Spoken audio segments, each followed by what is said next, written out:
Sunday, November 7th, the 32nd Sunday in Ordinary Time. The Gospel reading and the first reading today call us to learn and follow the life of the widow. In the first part of the Gospel, Jesus narrates how the widows are maltreated by the scribes. Scribes are Jewish clerks and experts of the law who often work in support of the Pharisees. They are also described as jurors. In this passage, Jesus is likely referring to the exploitation of the widows in legal matters. Jesus objects to how the scribes treat the widows. A close reading of the text invites one to think, why the reference to the widows? Jesus could very well have mentioned the exploitation of the poor or of orphan children, who also comprise the poor of Yahweh. There must be a reason for singling out the widow. Scanning the Torah, one can find that the widows do not have right to land or property. If she does not have children, the widow is practically on the streets. This group of people, who are already disadvantaged by the law, are now being ill-treated by the scribes, and this deeply disturbs Jesus. After doing such an injustice, the scribes do not have any scruples in saying lengthy prayers or in sitting in the prominent places of honor. Thus, in his accusation, Jesus is also challenging a social system that systemically disadvantages defenseless people and that gives the exploiters power within the society. Unfortunately, human nature remains the same. Only the categories of people change. Poor people in poor countries get exploited more and more, even when there are protective laws against their exploitation. In the second part of the reading, Jesus explains that the social positions of the scribes, or of anyone up high on the social ladder, are of no value in the kingdom of God. He makes this clear through the example of the poor widow who put 2 coins in the treasury. Jesus says that she has put more than the larger offerings of the affluent.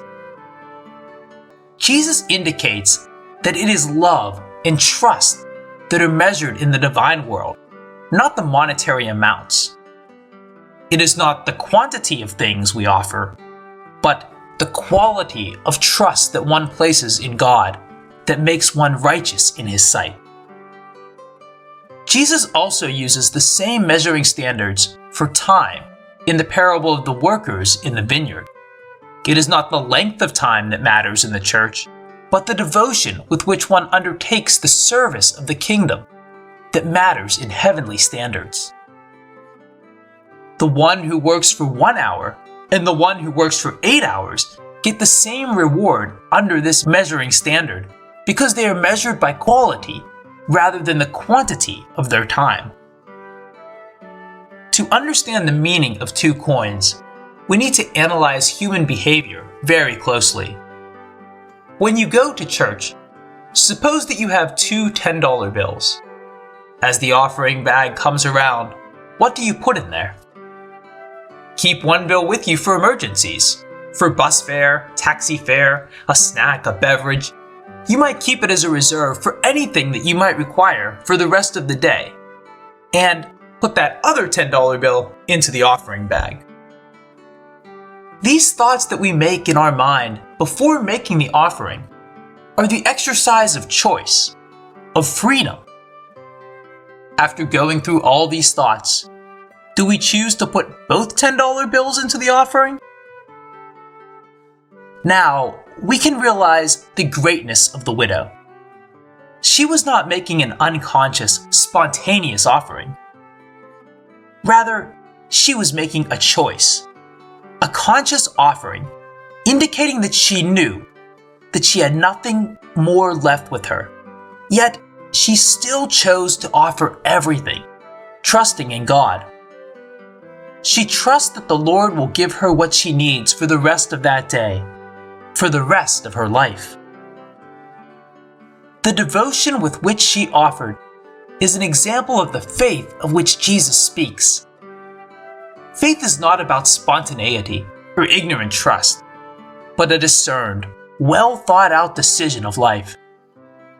Mistaking faith in God as credulousness and refusing to discern one's actions and beliefs is not what makes a good disciple. Rather, it is knowing well the disadvantages of our choices, yet still having the courage and the faith to make those choices in order to live by the values of the kingdom of God that make one a refined disciple.